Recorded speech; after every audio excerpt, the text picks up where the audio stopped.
દાહોદના દેવગઢ બારિયામાં એક યુવાન નદીના વહેણમાં ફસાયો। જૂના બારિયા ગામથી પસાર થતી પાનમ નદીના પાણીમાં આ યુવાન ફસાયો હતો। ઉપરવાસમાં થયેલા વરસાદના કારણે પાનમ નદીમાં પૂર આવ્યું। નદીમાં અચાનક પાણીનો પ્રવાહ આવતા યુવાન વચ્ચે જ ફસાયો હતો। પોલીસ અને ફાયર બ્રિગેડની ટીમે સ્થળ પર પહોંચી યુવાનને સહી સલામત રીતે બહાર કાઢ્યો હતો। તો નદીમાં નવા નીર આવ્યા હતા તેને લઈ અને યુવાન ફસાયો હતો। દેવગઢ બારિયામાં એક યુવાન નદીના વહેણમાં ફસાયો હતો।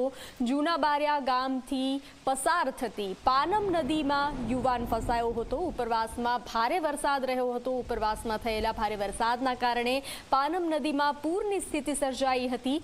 નદીમાં અચાનક પાણીનો પ્રવાહ વધવા લાગ્યો હતો અને અધવચ્ચે જ આ યુવાન ફસાયો હતો।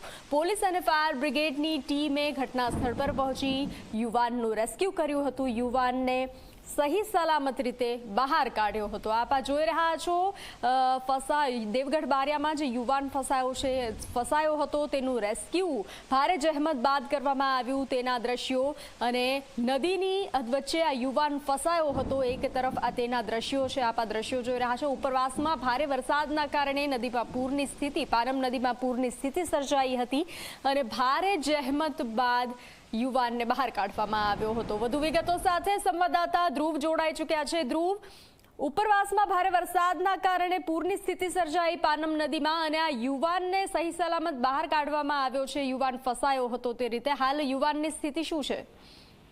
જી બંસી, ચોક્કસથી દેવગઢ બારિયા તાલુકાના જે જૂના બારિયા ગામની પાનમ નદીમાં ઉપરવાસમાં વરસાદના કારણે જે છે તે પાનમ નદી ગાંડીતુર બની હતી। તેના કારણે જે ઉપરવાસમાં વરસાદના કારણે જે છે તે ગાંડીતુર બની હતી ત્યારે એક યુવક જે છે તે નદીમાં પોતાના ખેતર તરફ ચારો લેવા ગયો હતો તે વખતે ફસાયો હતો। ત્યારે જે દેવગઢ બારિયા ફાયર વિભાગની ટીમ જે છે તે યુવકને અત્યારે રેસ્ક્યુ કરીને બહાર કાઢવામાં આવ્યો છે। જી બંસી।